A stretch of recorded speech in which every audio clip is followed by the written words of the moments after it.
Yo, what's up, guys? I'm Grandmaster Shaman, and welcome back to Flower Paradise. And today we have a brand new mini-series coming your way. So we did the Zero Overall franchise, which if you guys have not checked out, you need to. It's really amazing, and it's definitely going to be the main Madden series, especially now with the season being pretty much over. There's no more playoff games for me to simulate, none of that stuff. So we need a second Madden series, I think, on the channel. I really enjoyed the first one, the Zero Overall franchise was really fun, and so I want to do like these kind of mini challenges. So the very first one that I have seen on YouTube a couple of times, and I felt like I wanted to try, is taking the lowest rated undrafted quarterback from the first draft class, and you're only allowed to use that quarterback, and you have to build the rest of the team around them. I accidentally hit buttons, but you have to build the rest of the team around them, so that way they can go to be a Super Bowl champion. And once you win the Super Bowl, that ends the challenge, and then we move on to another one. So that's why I said this is a mini-series. So, you know, we could win the Super Bowl in 3 years, potentially. Or we could take, like, 8, and it could be a really long series. I don't know. There's going to be a lot of simulations. We probably won't watch quite as many games as we will in the Snowhawks series, though that one still hasn't watched very many games either. But the main goal is to build this team to win a Super Bowl with the worst undrafted quarterback from the next draft class. So what's going to happen is I'm going to pick a random team in a minute. That random team will be the team that I have to use. We will have to we don't technically have to get rid of their quarterback, but it would probably be recommended. We sim all the way through the end of the season, and we do the stuff that we need to do, free agency, sign some free agents, keep people with, our salary cap and stuff. And then once we get to the draft, we draft our players, and once the draft is over, we take the lowest overall quarterback from that draft class, and that is our starter, and we really start on year 2. So I don't exactly know how long this video is going to be, but this is kind of the introduction, so I think we're just going to set everything up to the beginning of our series. But the first things first, I'm going to go, and we've got this scrolling really fast, and I'm going to just stop, and that is going to be the team that we have to use. It could be Kansas City. We might have to release or trade Patrick Mahomes. But regardless, whatever we land on is the team that we're using. So I'm going to close my eyes. You'll have to trust me on me closing my eyes. But I'm going to count down from 5, and that is the team we're going to have. So 5, 4, 3, 2, 1, 0. So we have the Jacksonville Jaguars as our team. Alright, so the first thing that we did is we traded Nick Foles to the Washington Redskins along with both of our 5th rounders for not this year's second, but next year's second. They don't have a second-year pick this year, and this was the team that most wanted Nick Foles at quarterback. They were the team that had the most use for him at QB. So we decided to pick up this offer as our way to get Nick Foles off the roster. Gardner Minshew is going to get the snaps for Jacksonville this season anyway, so we might as well just get ourselves a second-round pick, especially I don't think we need our 5th-round picks this year, so I think that we should be okay. Traded away Darius to the Dolphins, along with our 3rd and 4th round selection for this year's 1st-round pick. Now, the reason I did this is because if you look at Darius's contract, he's only getting about $5 million this season. But next season, it jumps up to $14 million. That is a $9 million jump for an 80 overall defensive tackle. I was like, I might be able to get more value if I take the Dolphins' 1st-round pick. This is a risky trade, but it not only opens up $9 million of cap space over this upcoming offseason, but we also get what could potentially be the #1 overall pick in the draft. It's very questionable. Obviously, I still have yet to sim, but I really wanted to make this move so that way we have more cap space and that we can get more to build around our future all-star quarterback that will be the undrafted, next Kurt Warner for sure, I promise. Unfortunately for us, we will have to part with Gardner Minshew come after the draft, but how about after a 4-12 season, Gardner Minshew won Rookie of the Year offensively, and I just looked at how many skill points he got because he got a bunch, and I had to assume that perhaps getting 6 skill points at the end of the season might have led me to believe that, hey, there's Drew Tranquil. By the way, that guy played at Notre Dame. He is an absolute badass. Definitely worth keeping up there. But Gardner Minshew ended up winning it. Unfortunately, we are going to have to move on from him at the end because we have to start the lowest overall undrafted rookie free agent.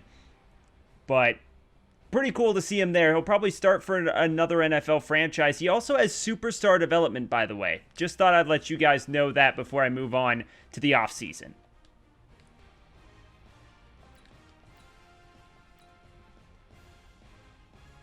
No, I can't. Can't do it. Okay, so you have Allen at 83 overall. Wait. Did we lose? We lost, what's his name? Hold on, at defensive end.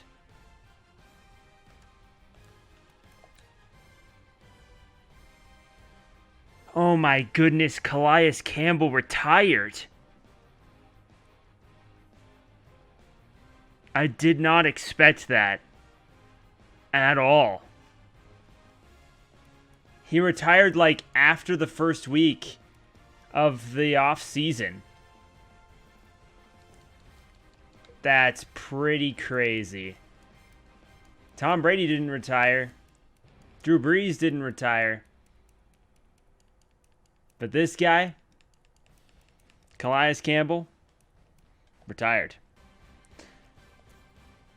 So, ladies and gentlemen, as a recap, we were able to sign Daryl Worley for a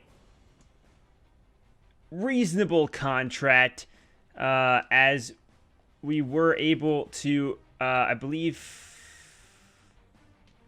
all of these say the same, but yeah, we were able to get all 3 of these players: a corner that's 77 overall, a punter with star development. I liked him a lot better than I liked Cook, as well as a second corner. Unfortunately, we tried to sign more players, but we got rejected hardcore. Michael Pierce took a lower offer. We had a 106-point bid on Michael Pierce. He left for Tampa Bay. And once I found, well, I mean, I went in for Chris Jones. Chris Jones denied me outright for an 80 overall bid from the Giants, which really pissed me off because I put in like a 95-point bid. But then Michael Pierce, this was the second week after I showed you that Calais Campbell retired just in the middle of free agency. And so I had to scramble to get this guy. And so I offered him like an 114-point bid. It was way more than I should have offered him on a 5-year contract. And he took the Bucs over us. Andrew Luck went to the Dolphins, though I tried to delete Andrew Luck. So I might still make him a kicker. I'm sorry, Miami. But I might obviously decrease his contract so that way they have more cap space. But Andrew Luck should be retired. I wanted to make this more accurate to how it was supposed to be. Kareem Hunt signed with the Chargers. I tried to go into the Kyle Van Noy sweepstakes too late. He signed with the Redskins. Kendall Fuller went to Buffalo. That would have been a really cool one to get as well. Yannick Ngakoue, our player who plays for the Jaguars, he left and went to Indianapolis. I couldn't re-sign him because I had negative cap space. And so I had to work around. I had to cut some people. And I also tried to get Eric Armstead, and he took a worse offer to go to the Panthers as well. So a lot of dudes take It's just not really a hub for free agents. A lot of people don't want to go there in general. And it kind of actually shows realistically what people would be thinking. I'm surprised Michael Pierce went to Tampa Bay, though. That's not that much better than Jacksonville, you know what I mean? But regardless, we're going to be in a really hard spot next year because we lost so much talent. We were already a 4-win football team. So we're going to have a long way to go to work our way up.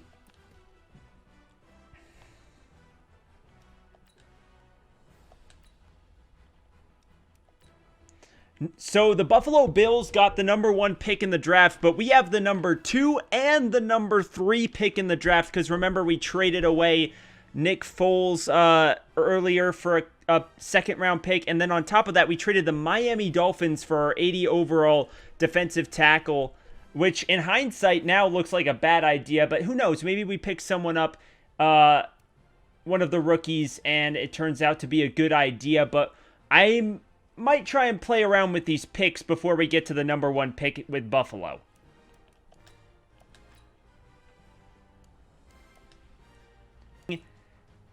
The middle linebacker out of Notre Dame, Raheem Ashmore. And I really wanted to take him at number 1 overall, but I knew he was going to go to the Buffalo Bills. I was positive that he'd go there. A 76 overall middle linebacker out of my favorite school, Notre Dame.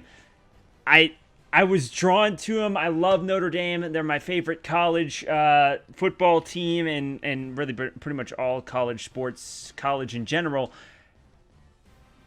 But I didn't really feel like I should trade up in this situation. We need a lot of people, and these next 2 picks are going to be interesting.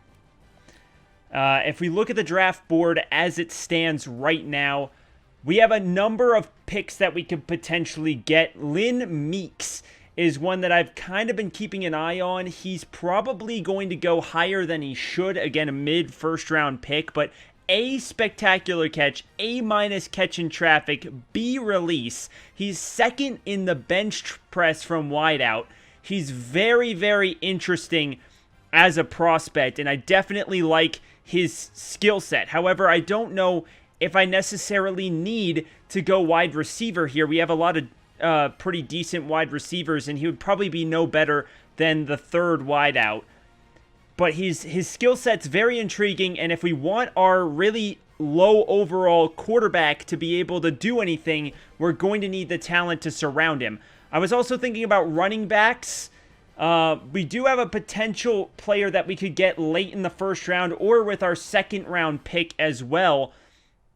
And that's Jaden Vaughn. It's going to be interesting to see where he goes. He has an early round 1 skill set. We do have Leonard Fournette, but having a dual back rush is kind of important because if you think about it, realistically, if you have a pretty terrible quarterback, you're going to need to be able to run the ball a lot, and injuries can happen. So having a backup running back can be very helpful, as well as, giving 2 different running backs that have 2 different skill sets could be really, really interesting. Now, there's also some defensive players, and we lost Calais Campbell, and so Mike Stimson is here. He is the strongest lineman, left end specifically, in the draft. He did a 36 on the bench press. He has B+ power moves, B+ block shedding, and A- tackling, which is very impressive, all things considered. I really like to see what he can offer. We're obviously not going to go quarterback, and that pretty much does it. I mean, we could potentially get an offensive lineman, but this guy's like a late 1st round pick at best, and I'm not entirely sure that's exactly what we want to go with here. Also, these 2 corners, while they are 1st round talents, they're both man coverage corners, which is not what we want. We want either hybrid corners or corners that are more zone. And all 3 corners expected to go in the 1st round with also 1st round talent are man coverage corners, which is not really what I want. So right now, I think the best option is either Lynn Meeks or one of these the line defensive players, the linebacker or the lineman. And the linebacker is fascinating, but he's probably not going to go until probably around the early mid, probably around like the 10th or 11th pick in the draft, I'd assume. But I don't know for sure if that's actually going to be the case. He might go earlier than that. He is number 3 on the available board. So, we'll see. But that's the thing, is this is the number 2 pick, and Lynn Meeks has mid talent. So I'm not entirely sure if I want to take him.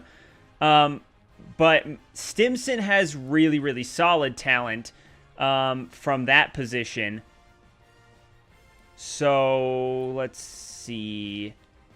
Who is all of our early first-round talents? I mean, Lynn Meeks is very fascinating, but he'll probably still be there a while into the draft.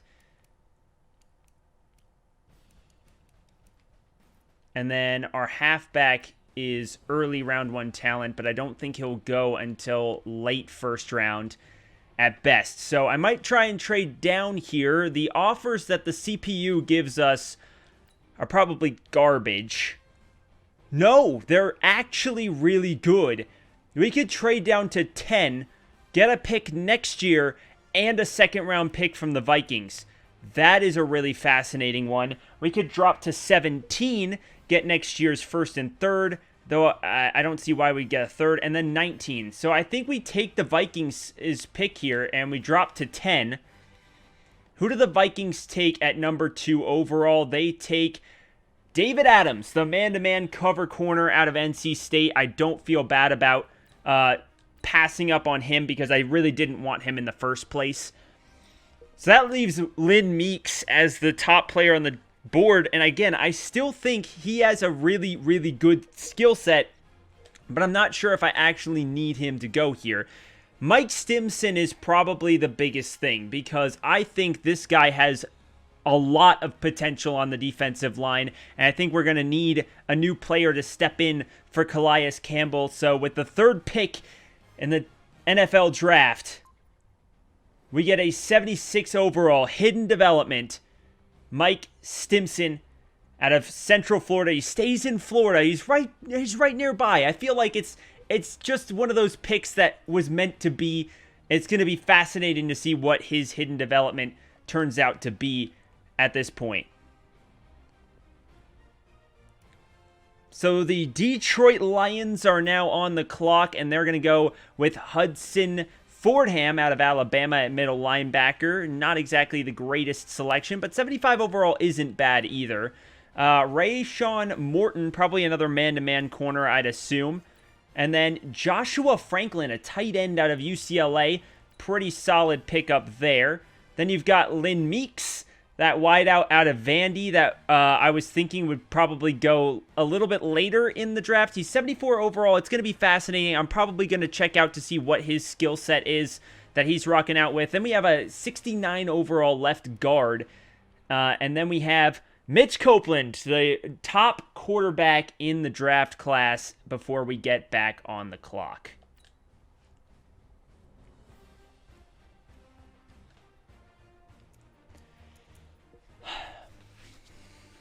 That running back is really tempting. We need a halfback.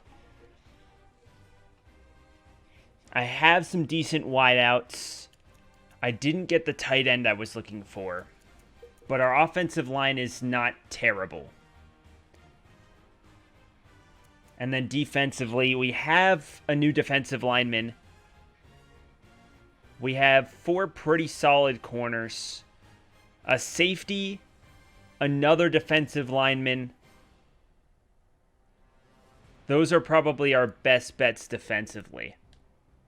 Maybe one of the linebackers could go here, but I don't think so. Probably not. So, looking at our list here, we do have Bradley Hargrave, which is a really solid defensive tackle.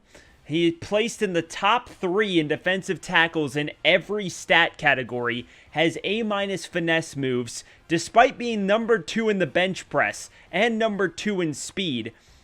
He has B+ hit power and B block shedding and is an early first round projection.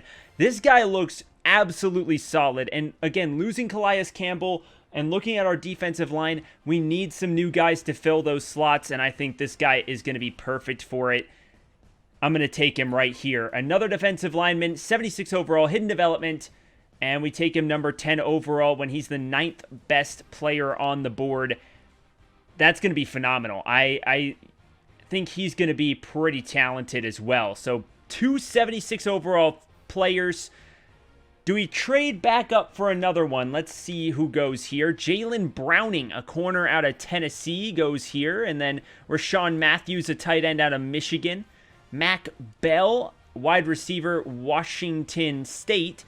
Steve Richardson out of Miami goes at left tackle, followed by a 66 overall corner, and then a 67 overall corner, and then a 64 overall outside linebacker, and then probably the best player on the board. I rarely see these 80 overalls go. Obviously, Dominique House, that you saw if you're watching the Portland Snowhawks series, one of the rare 80 overall guys. You rarely see these guys in computer-generated classes, but Robbie Hobart, a right tackle out of Texas, is 80 overall to start as a rookie. I wonder if he has normal development like Dominique House or if he's got hidden development as well. He probably is the best player on the board, and he went 18th overall, which is fascinating.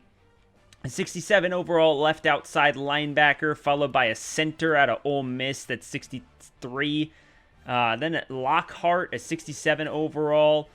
There's a defensive tackle that's 78. He was even better than both of the linemen I chose. Jermaine Crosby.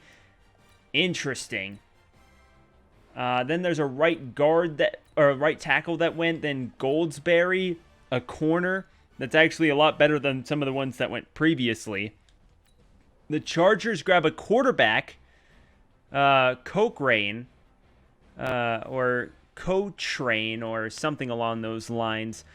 Quarterback out of LSU. He's basically the Joe Burrow, but instead of going in the top 5, he went 28 or 26th.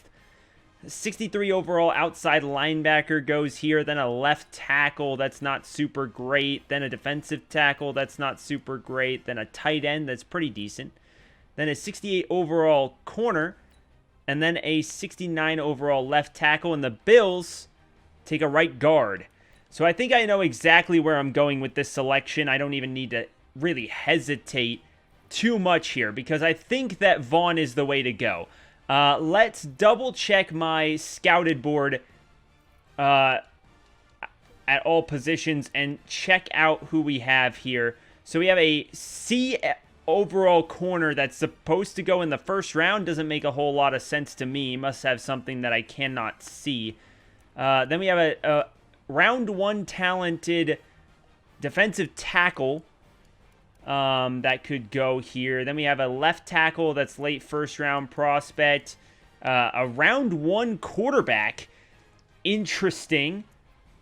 That is rare to see. A lot of quarterbacks turn out to be busts in these computer-generated classes. Obviously, we have to wait and see who the worst is. There's this guy as well, and he has a pretty good skill set. B plus juke move, B plus spin move, and B plus break tackle, and is also a receiving back. So that could be good to look at. We also have a tackle that could potentially go, but we don't have a lot of picks left in the draft. If you look here, we have 4 total. 3 after this pick, which I think is going to be that running back. Yeah, I think that overall Vaughn is probably the better player. We'll see what Shaquille Arrington's skill set is because he's going to go before the 6th round, surely. So we'll have to see when I look at it later, but Jaden Vaughn is the pick here as our number 2 guy at running back. He is a normal development trait, but he does have 76 overall, so he's a decent start. He is a receiving back as well, which is pretty nice. But, hey, him and Leonard Fournette, that makes a good backfield for us. But we're probably going to need a 3rd guy as well. Who knows? So we are picking at number 2 in the 6th round, and let's check out the current player board right now. In terms of our scouted prospects, it looks like a lot of undrafted players and a pair of 6th round talents at safety and at defensive end. So Yikes. Definitely not exactly what we want to see. Goldsberry, who knows? Maybe he's the worst player on the board. I doubt it, but he's the fastest. So I might have to take a nice little shot in the dark here on which players I need. And I think one of the things that I would like to see is a wideout. I think that wide receivers are... We don't... Well, I mean... It's kind of a big question mark, but this guy had a 6'7" combine. So that's not bad. This guy had a 6'6" combine, which isn't bad. 6'5". Not going to get too much better than that. He's third in the broad jump, which is pretty nice. Pretty bad stats across the board for these other guys. So maybe not 6'7". Yeah. I'm just kind of looking here at our current lineup. We have 4 active tight ends. We have a decent amount of linemen, so we don't necessarily need those. We picked up 2 defensive linemen that are 76 overall, which is nice. We could perhaps use another linebacker, specifically a middle linebacker. But I don't like the people that are on this board, so I'm probably going to trade this pick away. We could probably get a 4th round pick out of it, knowing how this game works. There is at least one. I don't really expect it to go any higher than the 4th round. Based on how it's gone with like what teams have done, I think that the Colts are probably the worst team on this list. I'm not entirely sure if that's accurate or not. But we also have the last pick in the 6th round, and we have a pick 2 picks later. And I think I'm just going to trade all of these picks away, see if we can't get any 4th rounders. We can't get any 4th rounders for this pick, but we can get a Seahawks 5th rounder. So, not the worst thing in the world for the last pick of the 5th or 6th round. Then we have a 7th round pick in which we can get a 5 as well. So, I think we go with the New York Jets, take another 5th.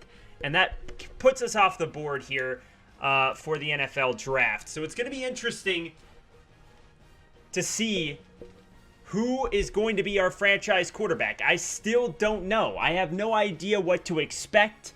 But let's check out our roster real quick before we make any major and rash decisions. I'm going to go over to our defensive line here. And we've got Stimson.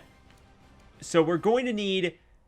We're running a 4-3, so we need 2 defensive tackles, and so this works out really well for us. And then I'm just going to move over Stimson to right end. So he's going to play at right defensive end, so that way we have Josh Allen, who just entered his 2nd season. He's a superstar development player. And then we have Stimson here as well on his rookie contract, and then we have both Hargrave and Bryan at defensive tackle. A really, really young defensive line group, but a very solid one, in my opinion.